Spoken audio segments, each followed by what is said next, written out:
Koomishiniin mirgoota namoomaa Itoophiyaa qorannoo ajjeechaa obbo Battee Urgeessaa irratti ragaa sassaabuu eegalee guyyaa 3 booda qorannoo jalqabee akka addaan kutuuf dirqamuu koomishinichi xalayaa mootummaan naannoo Oromiyaa ergeef ibse.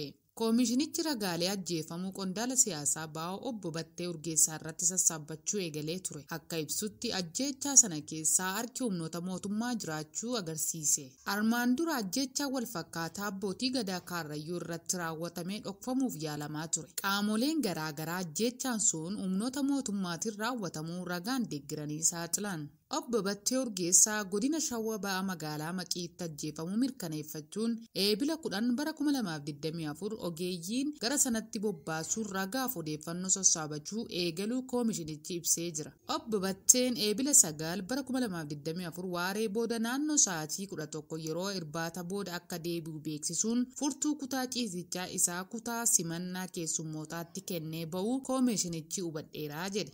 Obbo Batteen bu'aa ordoffiin qaamoleen nageenya meeshaa waraanaa hidhatanii uffata reenjira jedhamuun beekamu uffatanii kofiyyaa diimaa kaawwatanii 4 ta'anii aangawoota 2 waliin konkolaataa tokkoon dhufanii mooraa sana mana siree obbo Batteen qabatanii turan sana keessatti ba'uun namoota 6 ta'anii siree qabataniiru jedhe. Guyyaa sana haala guyyaa biroo irraa adda ta'e naannoo sa'aatii 11:45 humnoonni nageenyaa magaalattii sochii baajaajii fi namoonni miilaan deeman taasisan dhorkuu eegalan jechuun guyyuma gaafasii halkan walakkaa konkolaataan piikaappii tokko saffisaan deemtee iddoo reeffi obbo Batteen ganama itti argame sana ga'uun ibsaa osoo hin dhaamsin dhaabbachuun koomishinichi ragaa namoota irraa argateen ibsee jira. Ergasii namoonni uffata waraanaa uffatan 4 konkolaataa dhaabbate sana keessaa ba'uun nama tokko duuba konkolaataa sana irraa gadi buusuun irra deddeebiin itti dhukaasanii gatanii deemanis jedheera. Guyyaa itti aanuu eebila 10 reeffi obbo Battee harki isaa duubatti hidhamee mataaf laphee fi garaa isaarra rasaasaan rukutamee argamee jedhe.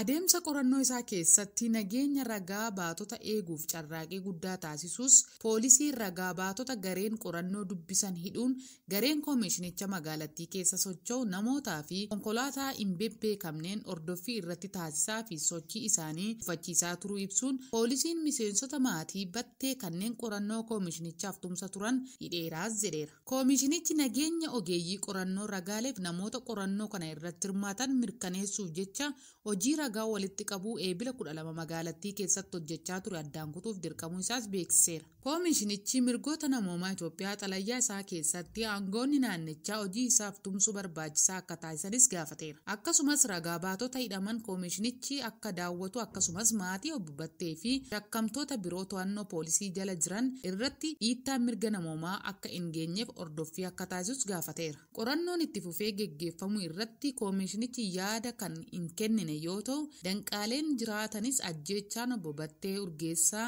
irratti argannoo jalqabaa isaa maxxansuu akka itti fufuu danda'u ibseera. Armaan dura ajjeechaa wal fakkaataa abbootii gadaa Kaarrayyuu irratti raawwatameen dhokfamuuf yaalamaa ture. Qaamoleen garaagaraa ajjeechaa sun humnoota mootummaan raawwatamuu ragaan deeggaranii saaxilan.